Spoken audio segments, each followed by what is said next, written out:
Hello, আসসালামু আলাইকুম। শখের খামার ফরিদপুর ইউটিউব চ্যানেল এবং ফেসবুক পেজ থেকে ছোট্ট একটা শর্ট ভিডিও নিয়ে চলে আসলাম। তো আজকে হচ্ছে আমার ব্রয়লার মুরগির বয়স 30 দিন। তো 30তম দিন সকালের আপডেট শেয়ার করব। তো ভিডিওটিকে স্কিপ না করে অবশ্যই শেষ পর্যন্ত দেখবেন। যারা ইউটিউব চ্যানেল থেকে দেখতেছেন অবশ্যই চ্যানেলটি সাবস্ক্রাইব করে দিবেন, ভিডিওটি লাইক, কমেন্ট এবং শেয়ার করে অন্য ভাইদের দেখার সুযোগ করে দিবেন। এবং যারা ফেসবুক পেজ থেকে দেখতেছেন অবশ্যই পেজটি ফলো দিয়ে সাথে থাকবেন। তো ভিডিওটি শুরু করা যাক।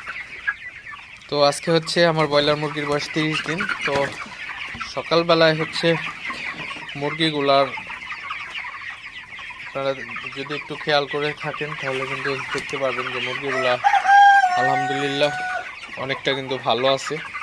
আমার মুরগি রেডি হয়ে গেছে, তো 3-4 দিন পরে বিক্রি করে দিব আসলে। তো মুরগিগুলাকে আমি বেশিরভাগ সময় হচ্ছে তারাই, যতটা পারি তারাই রাখি। মুরগিগুলাকে তারাই রাখলে মুরগিগুলা সব দিক থেকেই অনেক ভালো থাকে, সুস্থ থাকে। তো সর্বোপরি কথা হচ্ছে ব্রয়লার মুরগির ওজন ভালো রাখতে হলে অবশ্যই মুরগিকে বেশি বেশি তাড়াইতে হবে।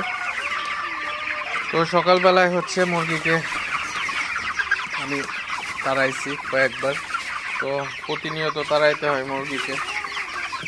তো সকালবেলায় হচ্ছে ব্রয়লার মুরগির পানি শেষ হয়ে গেছে, তো পানি দিতে হবে। এখনো পানি দিই নেই আসলে।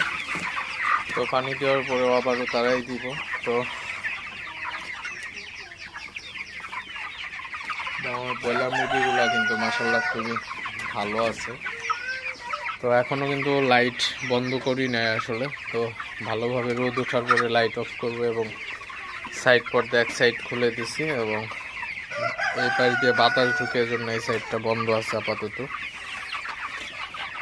তো যাই হোক, ভিডিওটি বেশি বড় করব না, জাস্ট একটু শেয়ার করলাম। তো সবাই ভালো থাকবেন, সুস্থ থাকবেন। শখের খামার ফরিদপুর ইউটিউব চ্যানেলটি সাবস্ক্রাইব করবেন, লাইক করবেন, কমেন্ট করবেন এবং শেয়ার করে অন্য ভাইদের দেখার সুযোগ করে দিবেন। তো দেখা হবে অন্য কোনো নতুন ভিডিওতে। আসসালামু আলাইকুম।